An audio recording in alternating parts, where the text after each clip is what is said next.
I was kind of secretly wishing and hoping that it was going to be nice outside. But such is life, right? Living in Calgary, Alberta.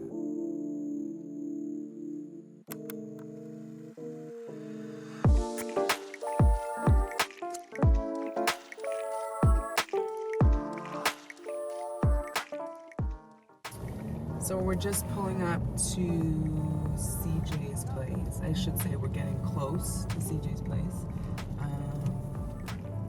And I'm very excited for everyone to hear his story.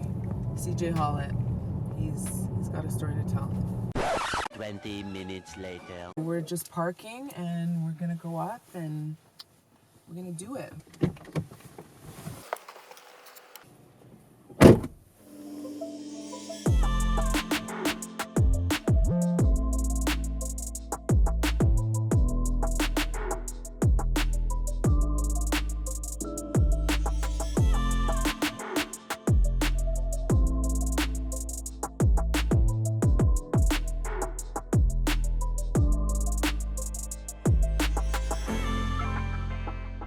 When did you start getting your tattoos?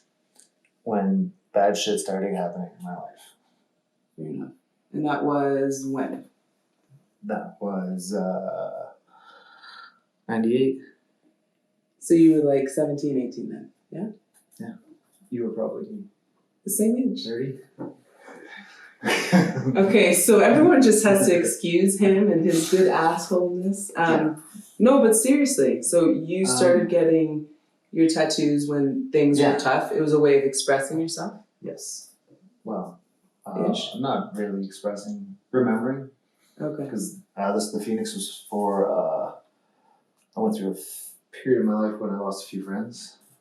I didn't know that. Yeah. It was a violent area. Damn. Okay, so we missed some stuff, I guess. We did. So let's go back. You were born and raised in Nova Scotia, Halifax. Yeah. Right? Mom, dad, you're the middle child. The favorite, yeah. Whatever. Yeah. Older brother, younger sister. And you grew up in a rougher area? Yeah. You'd say? Yeah. Rougher friends. Okay. The area wasn't super bad. It was more the people I chose to hang out with. Okay. It wasn't awesome. Right. We had the shitty house on the block, for sure. Fair enough. And what did mom do? What did dad do? Dad was a fighter and then got into security. Mom did a few different jobs, from serving to just being a mom. Mm-hmm. That's a full-time job. 100% it is. Especially with three of us, so fuckers. Little rascals. Yeah, imagine what you're mom. Just shut up. Okay, so can I ask some questions? No, it's not your turn yet. It's a conversation. You're right. It is a conversation. No, but first I'm gonna leave. Let's. Okay, I'm not gonna talk about that. No, shut up. I can't stand you. Let's make it about you for the first 10 minutes. Okay, well, what do you want to ask me then? If we're gonna do this, I want to ask about your mom. How she handled you 4 guys. kids. I think my mom probably had her challenges as well, right? Being a mom and having 4 kids. I can only imagine. I know. So, yeah, it was definitely a struggle for her. But she did the best she could. Like everyone does. I think at the end of the day, she did great. Look at me. Stop it. Stop it. All right. At the end of the day, though, would you not agree that your parents did the best they knew how to do with what they were given? Yes. Yeah. So your dad was a fighter. When you say he's a fighter, yeah, jiu-jitsu? I would say my parents did terrible. Really? Yeah. Well, they were never home. Fair enough. So it's not. But I mean, they were young. They were just How old absent. was your mom? My mom. Who's the oldest? You and then. I'm the youngest. I know. Is this a roast? Ooh, yeah. Is this a roast? It'll be partial. No, it's not. No, it's not. Okay, who's the oldest? Stop it. Yeah, she's the oldest. Yeah. And how old was mom when she had you? She was just about 23, I think. So she was younger when she started, but then she had me when she was 33. Oh. So there's a gap. See, mama was 19. She was 19 when she started? Yeah, she was 18 or 19, and then she was like 20, 21 by the time she had 3. So my point is, of course, she was a poor mom. They were both babies. Mm-hmm. So she had moments. There was moments in there where it was good, but for the most part, they were learning as they went Totally. through failure. Yeah. Because they were both working. They were never home. I remember breaking into our house just to eat at lunch when we get off of school. Because you'd be locked out, you just didn't have a key? Yeah. Damn. And how old were you when this was happening? Or we grade like 5, 6. Yeah. Always locked out. So do you feel like you more or less raised yourself? You guys kind of raised yourself in many ways? Yeah. And their marriage wasn't great, so right. It was almost like they didn't want to. At least that's how it felt at times. Right. That was your perspective. That was your experience. I'm not mad at it. Like, I love my mom. Mm-hmm. We're still super close, so I'm not mad. I appreciate it. I told you that when we met the other day. Mm-hmm. I wouldn't undo any of the bad stuff. Right. Maybe a couple exes, but we'll talk about that today. Or not. We don't have to talk about that at all. Yeah. And so growing up, it was kind of tough. What did you do growing up? Like, what did you do for fun? Sports, school? Were you a good student? Like, what did your life look like? What was CJ's life? Clinton Joe Hollett's life? It was perfect. It was very well behaved. Were you really at school? Okay. I got kicked out a few times. I was a walking accident. I was always injured. I've got stitches in weird places. The front and back of my head. At the same time? No. Oh, okay. Close together though. Someone dropped a rock on my head once. Split the back of my head open. I think I was like grade 7 or something. And was this in a fight? No. Okay. People throwing rocks in fights. Is that what you guys do? I don't know. Is that what you guys are doing? That's okay. You don't stop. I'm gonna honestly have to hurt you. Alright. Okay. So growing up, would you say so were you always just aggressive? Were you always angry? Like, were you always a fighter? Did you always have that kind of? Because I think some people are. Okay. We were angry, and I say we because we had the same upbringing, the same issues. But a lot of the violence I ended up in wasn't really anger violence. No. No, we come from a family of fighters, and it was like, That's just what you did? yeah, that was our problem solving. It was one of these. And I was until someone said, you don't have to punch everybody. Yeah. And I was like, oh, really? Right. So it was never even an option for you to think Yeah. you could discuss your way or talk your way Well, through this is an kind of issue? what I mean by they weren't the best parents. Although, like I said, I'm grateful, but I don't ever remember being shown how to shave or Like life skills. life skills. Really? Yeah. So when did you learn how to shave? Prison. Really? But I was a teenager. I didn't have to shave. So you went to prison when you were how old? First assault charge was like 15 years old. I went to be on a defender facility. Yeah. Fighting And at then school. what? Fighting at school? 3 times. Okay. And then what? And then I was vision. Learned my lesson. Right, but when you were 15, you spent a little bit of time, then you got back, you resumed life as normally for a little while? Yeah, well, I think it was like 6 months I went away for. And Damn, that is significant at 15. yeah. That's a Not good gonna chunk of take it time. later. Right. But still, that's a lot of time. But it was like day camp. It's not like what you see on TV. Mm. There wasn't even a fence for that one. That one was just a bunch of buildings. It looked like public housing. Got it. It was virtually like day camp. It wasn't that bad. It was so good I went back. That's a really bad joke. That's a terrible joke. It's not even a joke. It wasn't that bad. Food was good. It was just open. It was virtually camping. And would you say it was good because you had routine and you had it was just you knew what to expect? Well, I guess maybe that's it. Yeah. Comparing that to my real life was Yeah. it was this chaos way, this is and way routine. better. Yeah. It's like homeless people going to jail on purpose. Yeah. Why wouldn't they go to jail? Totally. They're fed. They have somewhere to sleep. Bed. Yeah. Bed on the sidewalk or the park bench. Yeah. So yeah, at that time, for sure, it was way better. Parents were fighting, everybody hated each other. So how long did your parents get divorced eventually? Yeah, well, the separation was when I was 13 or 14. But of course, breakups take time, so there's still tons of hostility. Yeah.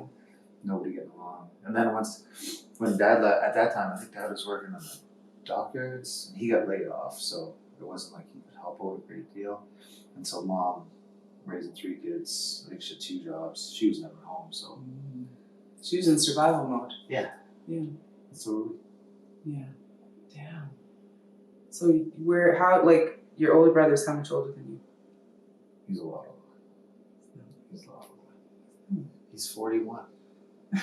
That's like a year and a half. Okay, then comes you and your sister, the baby. Sister, there's 2 years between us. Got it. Sarah, me, Roger.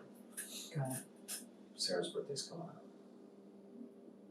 And so when you were younger, all this crazy stuff is going down. Mm-hmm. And then what? There was a huge pivotal moment in your life that landed you in jail for not just 6 months. No, 8 years. 8 years. Damn. Why did I think it was 6? I don't know. 8 years. So you went 17 in. to 25. Oh my gosh. Do you even listen when I talk? Barely, obviously. Just very little bit. Usually on your phone. Oh, shut up. I am not one of those people. Pick me up, quick. Okay, no, but seriously, so you go to jail. So were you then in like a young, or did you go right into an adult Well, because prison? so someone died. So initially they sent me to a young offender facility, which was a little more secure than the first one I was at. Or a lot more. There was a fence around this one. But then they immediately bumped us up to adults, and then they sent me and my co-accused to adult prison, penitentiary. Began our adventure. Your adventure. But what landed you there, like you said really quickly, someone ended up passing away. Yeah, it was just right? it was a drug deal going bad. Like we were 2 teenagers selling a lot of drugs. And yeah, it's the best way to describe it without giving you all the gross details. Yeah, just a terrible drug deal gone bad. And it was a late night one, so there was booze involved. It was just it was a perfect storm, perfect recipe for disaster. All the bad recipes. Ingredients. Sorry. Ingredients. Same. All the bad recipes. I speak Clinton Joe, but I got you. Okay, Speaking Goomsack. Same language. Okay, so you go to jail. All the which wrong I should be ingredients. I'm not laughing because you're going to jail. It's just She's we had a laughing little at my pain. we had a little in between. Shut up. It's not funny. It hurt. No, I know it did. Stop making fun of me. Okay. So then you get moved to like the real deal jail. Is it like maximum security are we talking about? Yeah. Have you ever seen a prison cell? I have. Oh. We've had a chat about this. I I have. know. I wanted to bring it up. I could tell. And that's okay. Because I've already put it We're up going to be there. honest today. We are going to be honest. And I got a taste for 3 days, and that was the worst 3 days of my life. Was there a mattress or a steel slab? Or. There was a mattress. Oh, you're lucky. You're spoiled. You didn't have a mattress? Yeah, I did. Okay, it's CJ. Yeah.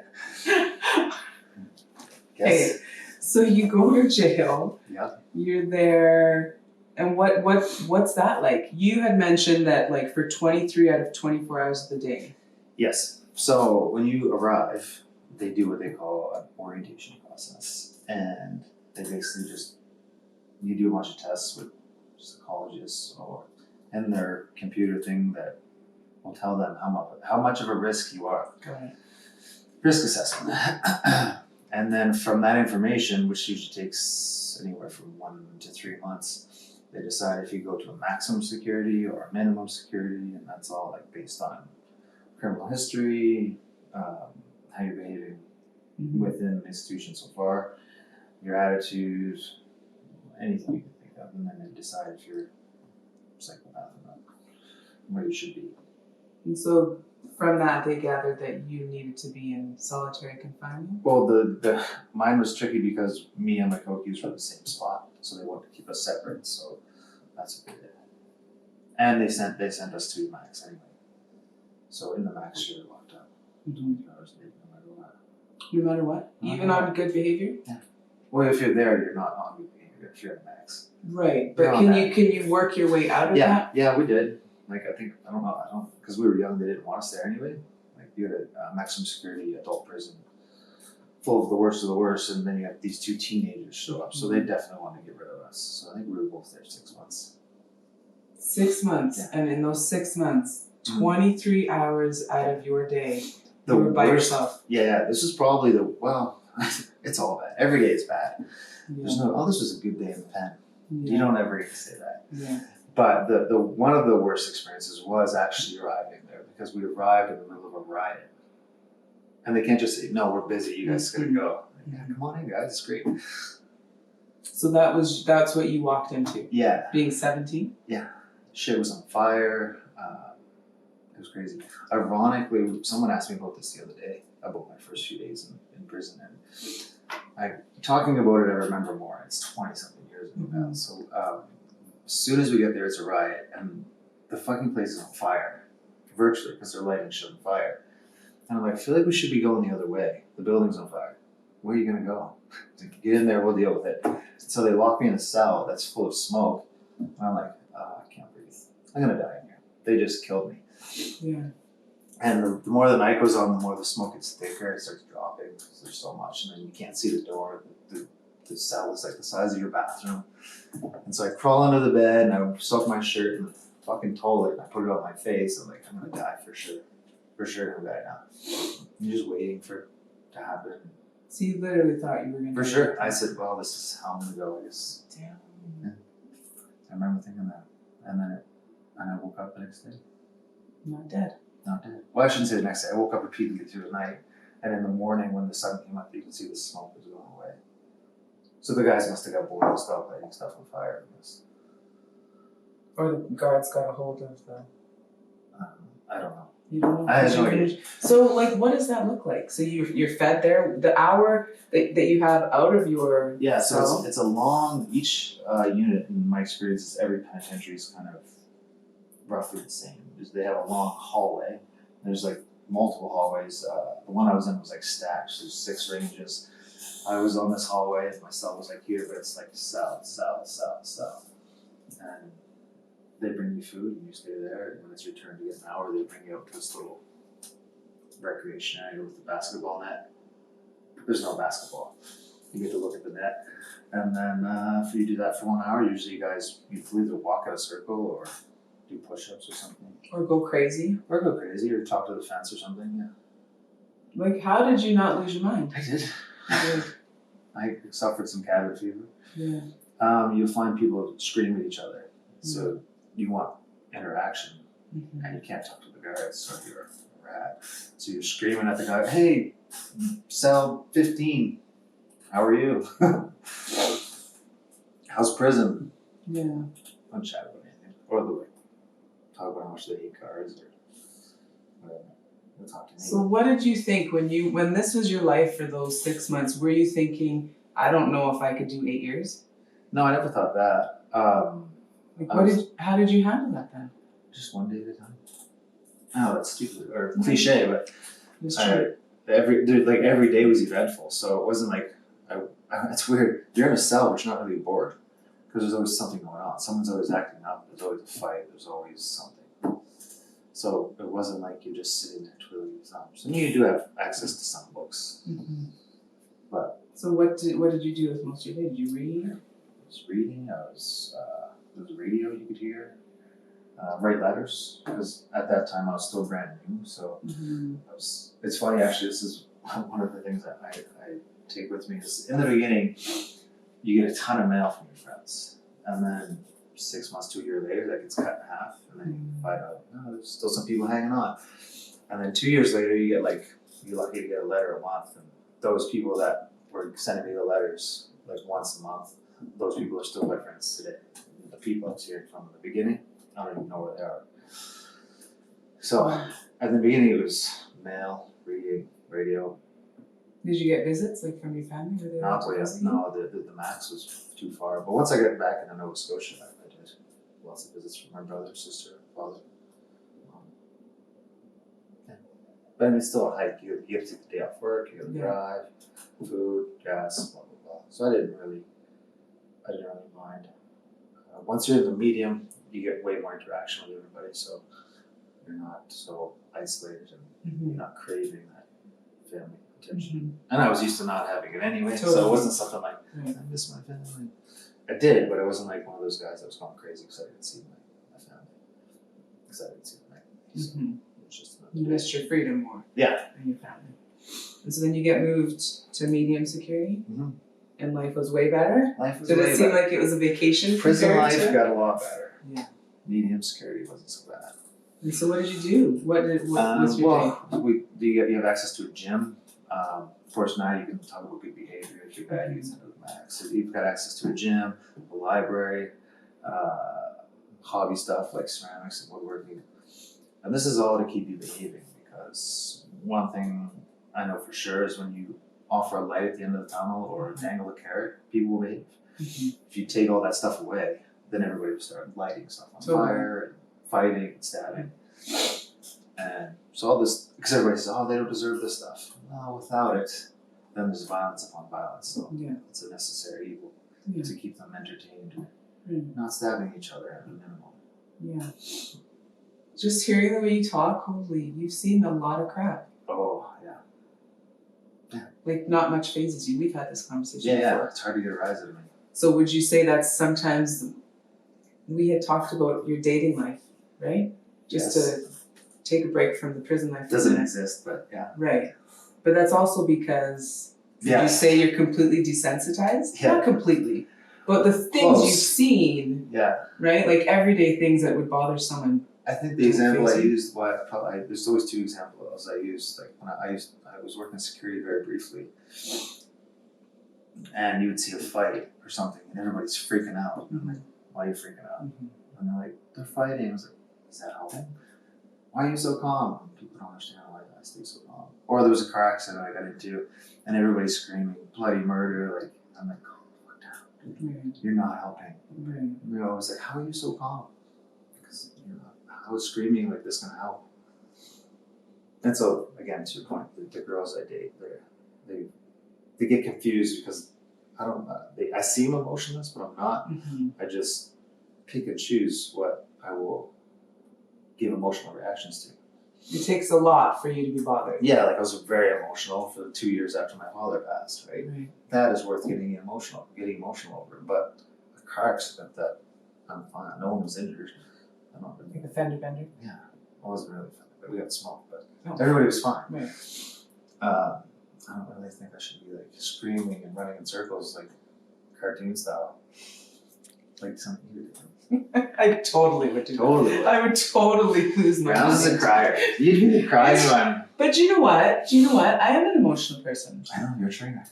I'm not a trainer. You're close. That hurt. Fender bender? Clinton Joe, that hurt. Sorry. I am not a trainer.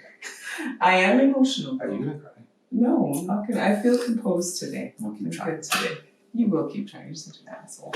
Okay, so your days were long, but what can, if you were to tell someone everything you just told us, your story, what positives were you able to pull from your experiences going into? The positives came due to the negatives. I was taught, again, my students are super curious about this.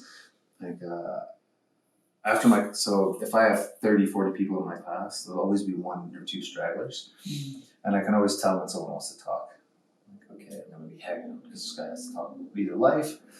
And last week, some guy was like, hey, I was just wondering, are you super private with your stuff? And I'm like, obviously not. It's on my website. It's in the media. You're not hiding it. Yeah. I said, why? He said, I feel like you have a question. And he started asking about jail. I said, I'm just really curious. And he started asking me all these questions about the violence and the good and the bad. And I told him a story about I have a hard time accepting gifts from people because in prison they'll always keep score, and then they want a favor from you, like, and then that's what they'll say. Well, I did this, this, and this for you. Like, what are you gonna do for me? And I learned that the hard way. So to this day, you still don't like gifts? I don't like them. I have learned to accept. I mean, when you have this is 20 years ago now, so when you have a group of friends and you know 100% that this guy, like your brother, I've known him forever. If House wants to do something for me, okay, you can pay this time, right?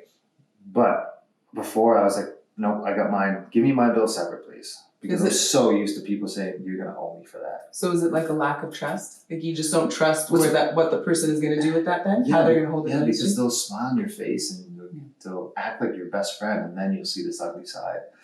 Like, yeah, you owe me because I did all this shit I did for you. You can't do this one thing for me to like manipulate you. And so for the longest time, I was like, no, don't buy me nothing. Don't do nothing for me. I'll do it myself. And it's good too because it also taught me to kind of be independent, because in there you're constantly looking for stuff or direction or how to get this. I was new to the system, I didn't even know how to like start the process of getting out or getting a visit, and so you could go to one of the older guys and say, hey, how do you get a visit around here? And then just simple things like that. I helped you get your visit. You didn't help me do shit. Show me the piece of paper to fill out. But they'll take anything and use it as a manipulation tool just to see if they can manipulate you. So did you make any friends in jail? 2. One I'm still in contact with. He's an electrician in Saskatchewan. Nice. Because, I mean, most of them come and go. Right. So it's hard to be friends. I mean, I like and respect them, but I can't really be But friends. you moved away from that. Yeah, well, this is why I moved out here. Like, if you stay, I mean, especially in Halifax, where most of my friends were criminal, it's easy for me to stay out of trouble. But I mean, how long will that last before someone drags you into their shit? I mean, I was in prison for 8 years and I managed to stay out of trouble. And they're all, like I said, they're fighting, they're rioting, they're doing drugs, they're smuggling drugs, and I managed to avoid all that. When it's like in front of you, it's across the hall, it's behind you, it's everywhere. So I figure if I can stay out of it then, I can stay out of it on the street. The only problem is if you're in prison and you get into a fight, I'm not going to get in trouble because I have no choice but to be here. Yeah. On the street, you can get in trouble for being in the wrong place. Yeah. So anyways, I moved away from all that. And like I said, I respect them, I like them, but I don't really want to be in prison anymore. It's hard looking over your shoulder all the time. Even when you're innocent, you're hanging out with the wrong people, you find yourself looking over your shoulder, so I left all that. So you closed that chapter, you moved out here. I just put a spacer in there. Some of those are good guys, just with bad lifestyles, and were brought up the wrong way. That's fine. They'll figure it out, or they won't. Whatever, my life will keep going forward. But you figured it out. We talked about this that day that you figured it out, and what helped you come to realize why you needed to change. And we talked about how you. Well, there's a few. But you said, and this stuck with me because you told me a story of how you were in your cell and you never really thought of hurting yourself, nothing like that. But you realized that if you were to. There was a few moments. There's an accumulation of things. When I think I was around 23, and I kept seeing there's a few guys that were like 50 years old, and they'd get out. I was like, fuck, I wonder how much time he did. And I was like, I don't want to be that old getting out. And then someone was like, he's been out a few times. He just keeps coming. They call him a lifer on the installment plan. And I was like, ugh, I don't want to be that guy. I don't want to be the 50-year-old coming back in, or 60, and everybody's looking at him going, this guy just don't learn. Yeah. I had a fear of being that guy. I was like, I'm never going to be that fucking guy. And every time I saw them get out and come back in, I was like, what a waste. So this was one thing that was a good reminder or motivator. Reinforced. It's a good motivator for me to see these guys kind of throw life away, unfortunately. So I was like, give me one chance. So I just kept saying, give me one chance, and I'll run with it. The other thing was when I was locked in that cell, and when you have in the beginning, when you don't have the radio or the letters and you're waiting for the letters, then you have nothing to do but think. 24 hours, just one 24-hour sitting is a long time. If you try putting your cell phone and stuff out here, going to sit in that bathroom for a couple hours, you'd have a hard time. The wheels will start to turn, and you start cleaning or something. You can only clean so much. You can only sleep so much, and that's when the monsters start to talk. In my case, I wouldn't even say it was monsters because I wasn't thinking about hurting myself. I was just asking myself hard questions like, how the fuck did I get here? And I started thinking about you know, what I did here, what I did there. Why was I hanging out with that dummy? Right? And then I asked myself that question. I was like, would the world be better off without me? And I was like, because that was dumb. Because I was like, yeah. Because I was able to answer right away. I didn't have to think about it. I was like, yeah, probably. I'm not doing great. You're punching people, you're fighting, you're selling drugs. Not really contributing. Let's get rid of that one. Yeah. And so I didn't like that because I liked living, I liked my family, kind of. Yeah, they were cool. Yeah. Just bad times. Right. Yeah, so that was a important question to ask myself, and I believe everybody should ask themselves that question. Maybe in a less harsh form. Right. Like, are you contributing? Might be Right. a less harsh form, but I asked myself the harsh way because it was a pretty aggressive. Yeah, it was a harsh situation. Yeah. And I don't know. I built on that, and then when I saw that these lifers on the installment plan, that was motivating. I was like, I need to contribute. I don't want to go in and out. Mm-hmm. And more importantly, I don't want to die in here because you see people dying there all the time, either through violence or suicide or drugs or old age, right? And that's the other thing, seeing like not just 50 and 60-year-old men, but like 70-year-old guys that are on their last limb. Seeing that's it's heavy because you get to see the new kid that came in. You get to see you can see your whole life.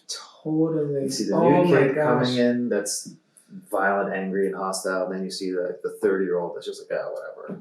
And the 40-year-old that's trying, the 50-year-old that gave up, and the 80-year-old that's done. You can see your whole life if you want. This is what's happening. It's like, what is it, scared straight almost. Mm-hmm.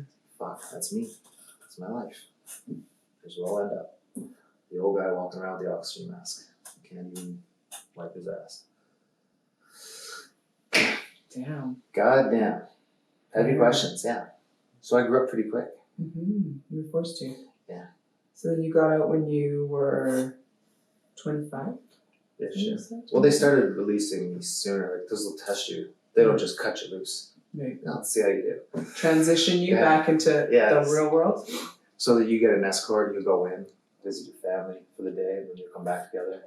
How'd that feel when you'd be out for the day? First time was awesome. Yeah. Yeah. No shackles, no handcuffs. You can roll the window down and breathe in that fresh air. It's crazy how you have this like chain link fence and you can see the trees and the bushes and some of the town, but you still feel like a prisoner. Mm-hmm. Once you remove that fence, it's a weird, freeing feeling. Freedom. Yeah. Without that chain link fence in front of you. It felt great. And then again, it's motivating because then you come back. It's also different too because 17 to 24 even, you're still a child, especially as a young man, not fully developed. When you're 17, you hate the world, fuck school, do whatever I want. You don't really give a shit. Didn't have a great relationship with anybody. And so going to jail, like I said before, was better. Right?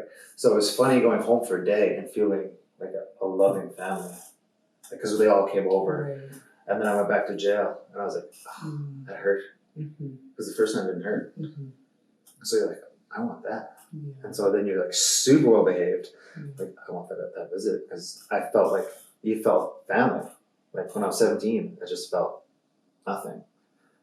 Right? So going back to jail after my one visit was fucking 100 times harder than the first. Doing that first 6-7 years was easy compared to doing like the next year after feeling an adult family.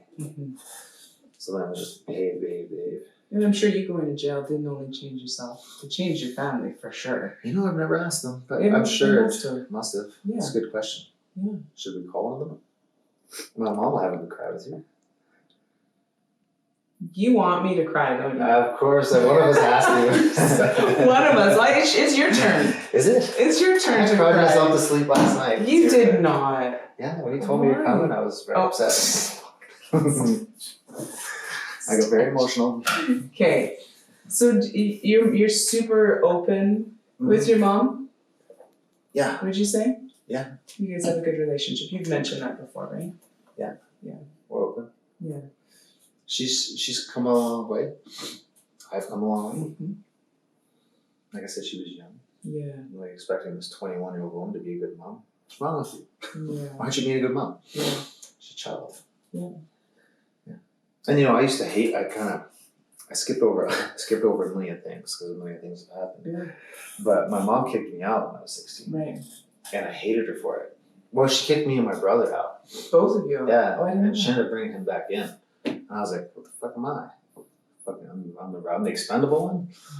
And so I carried a lot of resentment for that, even after some of my visits home.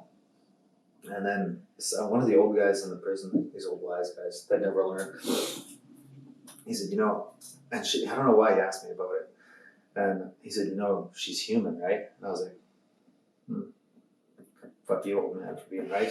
But isn't that the truth, though, right? Yeah. When you stop looking at your mom to be this perfect mother figure, oh, shit. And that came with, like, he was also the guy who said, how old was she? He's the one who asked how old she was when she had us. And I was like, oh. And then it immediately started clicking in my head. And I was like, fuck, I guess maybe I'm being hard on her. And so in that moment, I was like, she made a mistake. It was a long time ago. Totally. Bad marriage, bad kids, I really believe that most people, I think almost, I don't want to say everyone, but for the most part, most people do the best with what they're given. Yeah. Everyone doesn't, no one has an intention of messing up their kids. Yeah. I'm sure she wasn't thinking, let's fuck up CJ. Yeah. Let's fuck him up to the point where he goes to jail for almost a decade. Yeah. Let's do that. 100%. And then mom and dad high five and break. One's gone. Go team. We did it. And so then by this time your parents were split up. And so did you see when you got out, how was life when you were fully out? When you were worse. It was the best and the worst. Did I tell you this stuff? Just what, trying to be normal? No, public. No. So if we go outside right now, everybody's going to be rushing around. Someone's got to go somewhere. He's late for a meeting. Mm-hmm. Mm-hmm. You got to do your hair. But he did great. Thank you. Okay. But everybody's in such a hurry. So when I went to, first thing I did because I'm in like 1998 clothes, let's go to the mall, Roger. I go to the mall, everybody's going 100 miles an hour, and I gotta back up. I'm like, I can't have these guys running around me like this. Someone's gonna get stabbed. Relax, convict.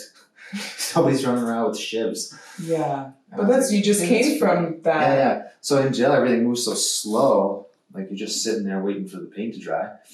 And if someone goes fast, you're like, oh, there's a fight. Mm-hmm. And sure enough, there is every single time, right? Someone's running at somebody. So when you see people move that fast, you know there's something's going on. So when I got the city movement, everybody's running around late for something. I'm like, fucking Harley through the roof. Really? Sweating. Get me out of here, Raj. Same with restaurants. Go to restaurants, I couldn't even sit. I still have a hard time sometimes.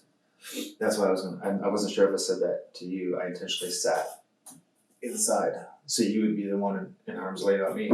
You're such a gentleman. Yeah. Hey? The good asshole. The good asshole. What a gentleman. You're tougher than I am. Are you kidding me? It's for real though. It's just changed the way I don't think like that. I don't think like that anymore. Right. But in the beginning, Roger used to be a dick and he used to know how I think. Your brother. So yeah, he'd go and sit on the inside and he's like, sit there. I was like, I hate you. How am I going to enjoy my food? Was he trying to help you though? Like push through it maybe? Probably not. He just hates me. It's probably trying to help you. No, he wasn't. Have you met him? No, I've He's never not met your very brother. helpful. I've never met your brother. He's not very helpful. We're going to meet him today. Really? Are you coming to the gym? Yes. Yeah, we're going to meet him. Yay! He's I'm so bigger, excited. fatter, uglier, older. He is not any of those things, I'm sure. Did you see the movie Twins? Like Danny DeVito and he's Danny DeVito. And Arnold? I'm Arnold. You are not. I'm sorry. I like you, CJ, but you are not Arnold. Do you know what I heard? Arnold is a vegan now. He's been a vegan. For how long? Why did I just hear this? He's been a vegan for like 20 years.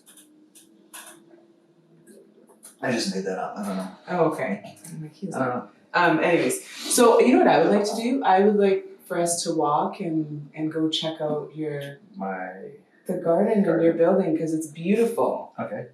And we could continue this there. What do you think? Sure. Okay, cool. Let's I go. don't want to go public with you.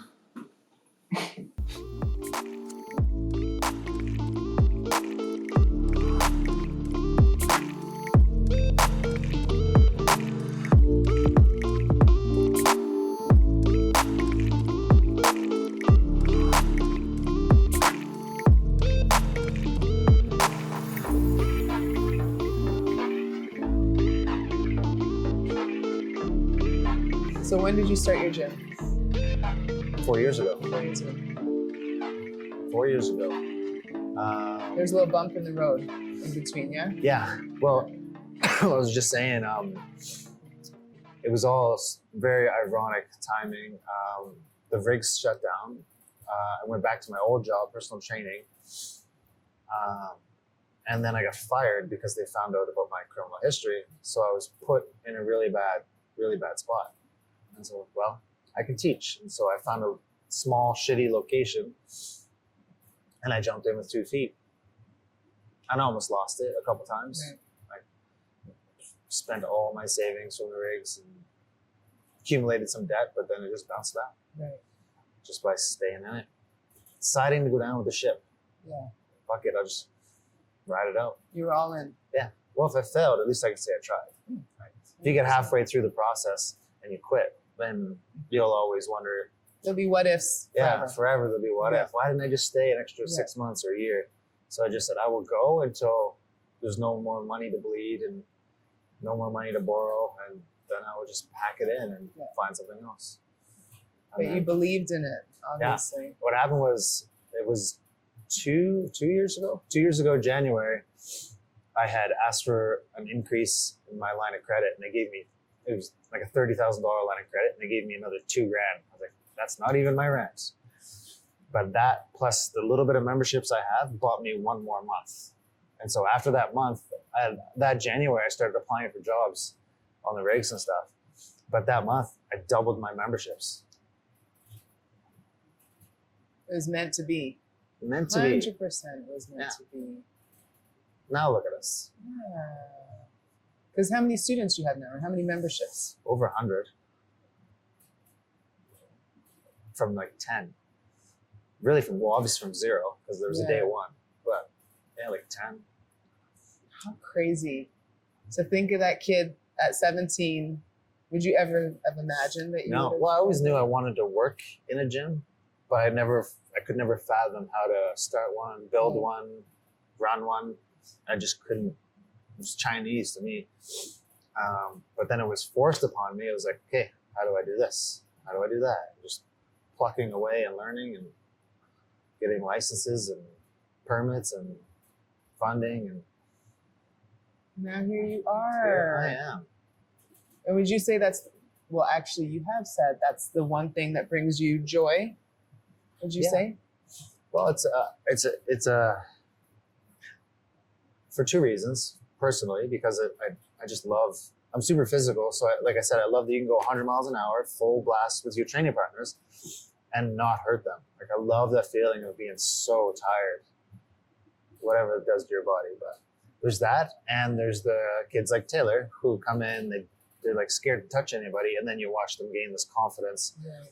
And all of a sudden they're these super athletes, and it's super awesome. He was always a good athlete. Yeah. But the contact, right? They get super timid and shy. So now he's real physical. He's comfortable with himself.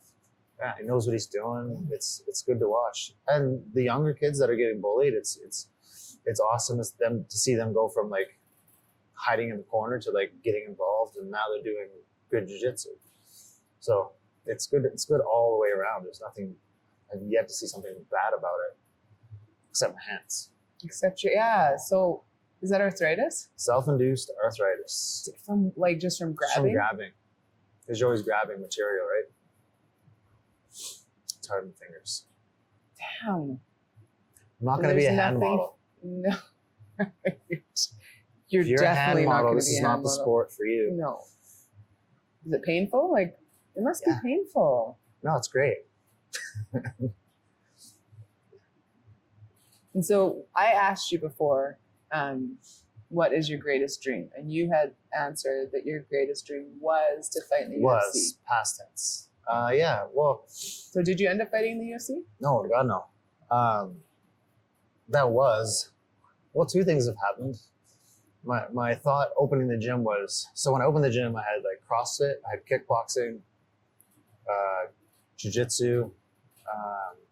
We had a few different programs on the go, and we had no student base. So the thought was, I will feed whichever monster needs to be fed. Got it. And so jiu-jitsu kept taking off. So I got rid of the CrossFit first. And then kickboxing was doing okay, but jiu-jitsu was exploding. So then I got rid of the kickboxing.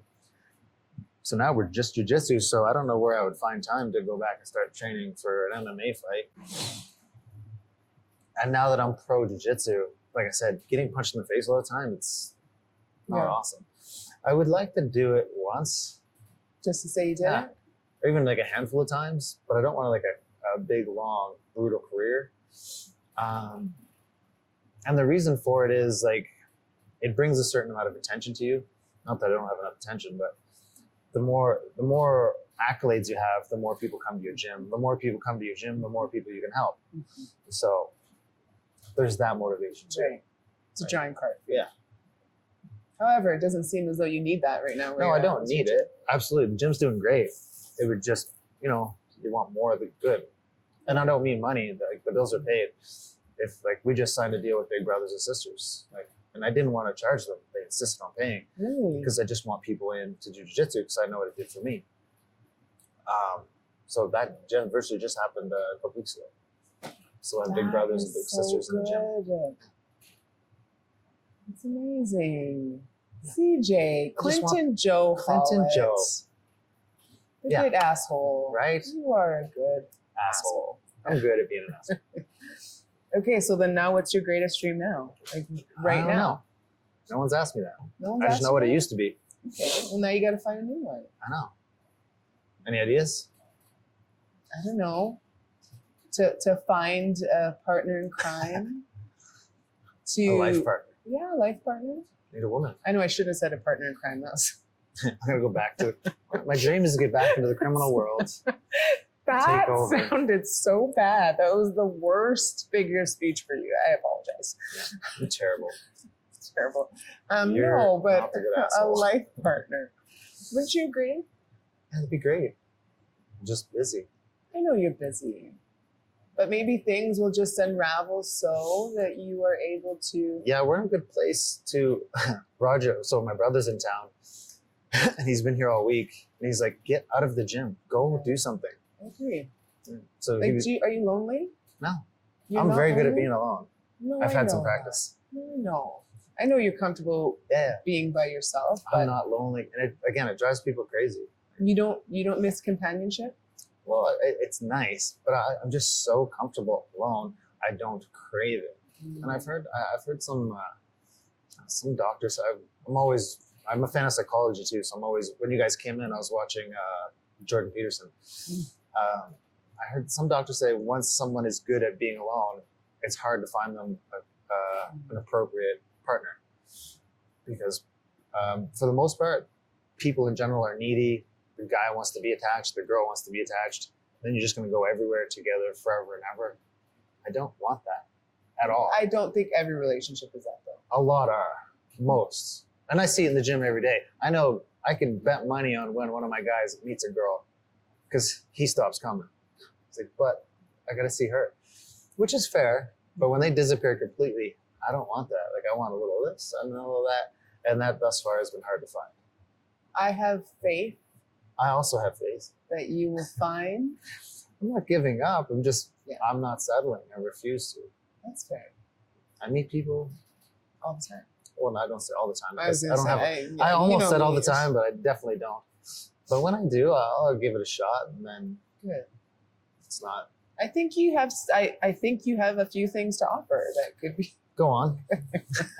Come on, don't stop. Go on. No, but seriously, I know for sure, hands down, without a doubt, and it would apply some balance to your life as well, right?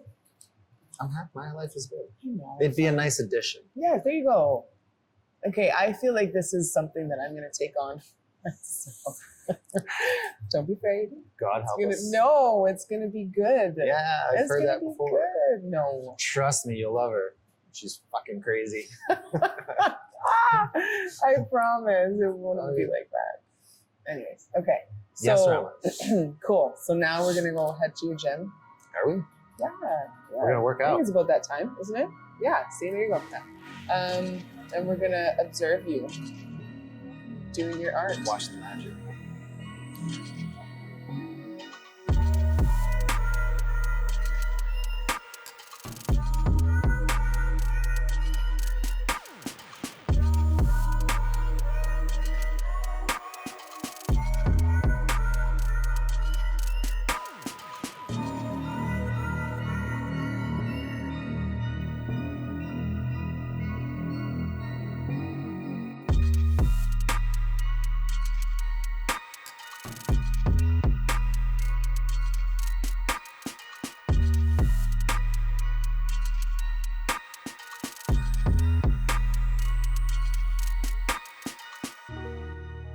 So that was intense. The whole jiu-jitsu thing. Yeah, you're probably very tired. Well, from watching, no, seriously. Like when you guys got going, the warm-up, first of all, was the warm-up in itself is some people's taxing. workout. Yeah. Really? And it's only 15 minutes. It's just hard. Was it's like a sprint. Was that only 15 minutes? Yep. Really? We only do 15-minute warm-ups. Okay. And then you guys go through certain moves. Yeah, so we'll do the warm-up, and then we'll teach a specific series of techniques, 2 or 3, that flow together nicely, and then we'll go live. So we start in that position, we get them to fight. Yeah. Sometimes it goes well, sometimes it does not. Yeah. Some of But it it's always was all of it looked hard. All of it. Yeah, it is. Looked very challenging, and it's like full body challenging, no? Yeah, that's why we get like athletes in here from other sports, and they do this and they walk away and they're like, I'm so sore. You're just using muscles you're not used to using. Cool. Are you gonna do it? I think, you know what, honestly, I think it would be a good thing. And we've talked about this whole the whole self-defense piece of it too, right? Like I think for me, yes, but then when I think of my kids, I'm like, oh my gosh, there's so many reasons why my children should at least be exposed to this stuff. I talk to parents every day, and they're always like, I don't want to make them do this if they don't like it. And I'm like, well, do you make them go to school? So you want them to be smart but not safe. Yeah. Right? You should, if you make your kids go to school, you should make them do some kind of martial art. Yeah, I completely agree. Or offer martial arts in school. Yeah, Sounds, which they don't. No. Yeah. Instead, they teach them long division. I know, which is, that's a whole other conversation. That's a whole other can of worms, yeah. But so I just wanted to touch on the fact that, seriously, when I think about it, the way our conversation has gone, but the way your life has gone, CJ, it's incredible. Yeah. That your beginnings, right? The lowest of lows. Yeah, the lowest of lows. And then you end up here, and like, this is your baby, you birthed it, you grew it, you nurtured it, you continue to. Which is why I have a hard time taking days off. I get it. I do understand that. Yeah. I completely It's like trying to get leave that. your kids at home alone. Yeah. Would you do it? Like, Well, when they got of age, yeah, I hear what you're saying. I get it. It's the same thing. That's what all the parents, some of the parents that have businesses, they're like, it's exactly like having a kid. Yeah. And I was like, oh, sounds terrible. It is terrible. Yeah. But seeing this, I'm like, it's just No, it is it's awesome. I incredible. don't mean, it's not a bad thing. I love it. No. The first thing Roger said when we walked in was like, you're not supposed to be here. It's supposed to be your day off. Yeah. I said, I know. But you like it. I like being here. Like, this isn't a chore. This does this feel like work to you? No, that's like, we're always walking around, we're joking, we're teasing. Like, it's super fun. It's always super fun. Yeah. But that's how I want it. It shouldn't, if I have to come in, I wouldn't have done it if I hated it. Yeah. And that's, I think, why it worked out, because your intentions and your motivation was coming from a good place. Yeah. Even if the gym failed, I'd be doing jiu-jitsu somewhere. Right. Right. And what you're contributing. Yeah. You're giving back. These guys love it. And see how they all, notice how they all hang out and chat. And they just don't want to leave. Yeah. That's what I love. Yeah. That's why I want them to feel at home. And they're still our friends chatting. Yeah. Probably drinking beer. It's a family. You've created a family for yourself.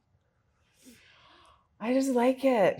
I like it so much. Do you want to wrestle a little bit on camera? No, I don't. That would be awkward because I'm not wearing a gi or anything. Don't worry. It won't last long. Okay, so where do you see yourself in 5 years? Or what are your plans, hopes, dreams, goals? I'd like to have another one. Really? It's like having another kid, right? Yeah. I'd like to have another one. Maybe a girl this time. Yeah.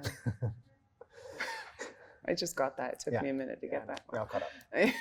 I'm here now. So where would you, like, in the city? Or would probably the West. Really? Yeah. I actually have an affiliate gym. One of my black belts is from South Korea. He opened a 101 academy in South Korea. So I technically have a 101 academy in South Korea right now. Yeah. But you would like another one here in Calgary? Yeah. Why not? Yeah. Because there's nothing in the Southwest. So I'd like to put one over there. Yeah. But I barely have enough time for this. You'd have to get someone else I'd have to hire somebody that you for sure. trust I'd have to, with your baby. Yeah, I'd have to let go a little bit. Yeah. Which is hard. I could tell. It's hard to let go. It is hard to let go. So that's what you're working towards. Not at the moment. It's just in the thought process right now. We looked at some locations, but nothing. It's a process, especially now that I know how hard it is to start. it's a process. So you want to do it right too. I don't want to take too many unnecessary risks. You want to make sure you do it right so that it does what it's supposed to do. Cool. And Okay. that might even be a 10 year down the road. I don't know.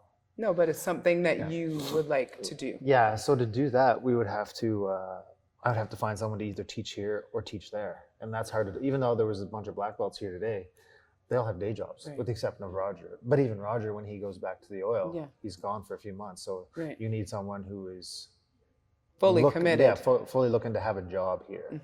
And that is hard to find because it's hard to make a living off of this. So we'll see. Not a quick fix. Unless I make a ton of money, like I would have to double my memberships here, and then this place could feed that place. Yeah, it could feed that place. So, and if that's what I got to do, then it's definitely like a 5-10 year down the road deal. And I don't know. I'm happy. Why? I don't know why. I don't need to spread myself too thin. It would just be nice to. I don't know. Two's good. Two would be good. Two's a good number. I don't need to. I might change my mind. Yeah. And so, what's your biggest lesson you've learned in life? Don't sell drugs. Rams. Okay. Okay. Fair enough. But no, for real, your biggest lesson. Or the biggest or the best piece of advice you could give someone else. However you want to answer those two. If you want to answer one or both or whatever. I don't know. It's always a cliche answer when people ask me that. I would always say tell someone to do some kind of physical sport, challenge yourself. Like I said before, the better I got at fighting, whether it was this or kickboxing or boxing, the calmer I became. And anytime I take time off, whether for injuries or anything, I actually get pretty wound up, and you don't have that release. I would say do something physical. There's that physical exertion is really. It's mental health. I think. Yeah, mental health. Yeah. And there's something about trying something and failing, because you have to be a professional failure here, like because it's like you said, it's a 10-year journey. So there's a lot of fails between front and back. So you have to be okay with the failures, because that's what will push you forward. One of my favorite lines for people is they say, I want to get in shape before I come to the gym. Going to the gym is going to help you here. Yeah. You're going to come in here, fuck it up, learn, fuck it up and learn again, fuck it up and learn again. Carry on. And then it gets better. You make different mistakes and you go forward. I came in here with no experience. I had a day one. I didn't come in with a black belt. I earned mine. Roger earned his. And he's stupid and he earned it. You really are the good asshole. Like, no, I think we should. If Roger can get a black belt, oh fuck me. You guys are easy. Good grief. I figured that's how you've survived through life. You are able to be. You could insert humor and be an arse at all times. You insult people, and then it's not that bad. Wrong. It is that bad. Is he joking or serious? He's fine. No, but seriously, that's very cool. Yeah, I like it, CJ. But honestly, like I joke about him, but I am actually the slow learner. And even though I got my black belt first, it was because I understood I was a slow learner. So I did like double time. Like I'd fuck up here, I'd go home and study. I messed up here. I'd go on the internet and find answers, and I'd come back and I'd plug those holes. And I'd make new mistakes. Like fuck, and I'd go home. And I got obsessed, but I went forward. Like whereas other guys, like if you watch someone like Wolfgang, I say Wolfgang, do it this way. Done. Okay, fuck you, Wolfgang. Yeah. You smart motherfucker. Right. But me, I had to go home, study, and it took me a long time. It took me a lot of hours. Right. Didn't take me long, like years, because I got mine, I think 6 years, which is quite fast.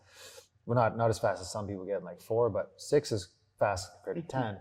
And it was because you put in the time. Yeah, I put in the hours. You were relentless. I was. You are relentless. I think that's part of your personality. Yeah.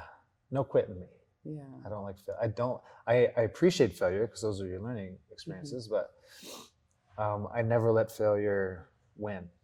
Like even you mentioned the bump in the road. Like one of my most important moments in my life was 3 years ago when I got arrested.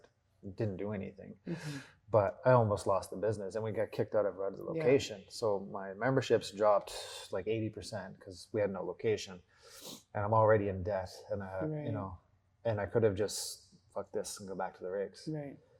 But the rigs were down anyway, so I was like, let's keep going. Good for you. Fuck you guys. Let's do Good it. for you. We were talking about that on the drive down. I don't care. Like, I don't care how many people know about me. Mm-hmm. I don't care how many people don't want to hang out with me. I'm going to keep doing this, and then the right people will come in. 100%. And that's why I don't focus on the numbers too, because I'd rather quality people and not quantity. Yeah. Right. So I don't think I have a huge club. There's clubs in the city with 200 plus members. Right. I don't care. I don't want that. That's not the purpose. That's not why you're doing what it is you're doing. Yeah, I want the quality people, and we have that. That's why everybody hangs out. And these guys all hang out.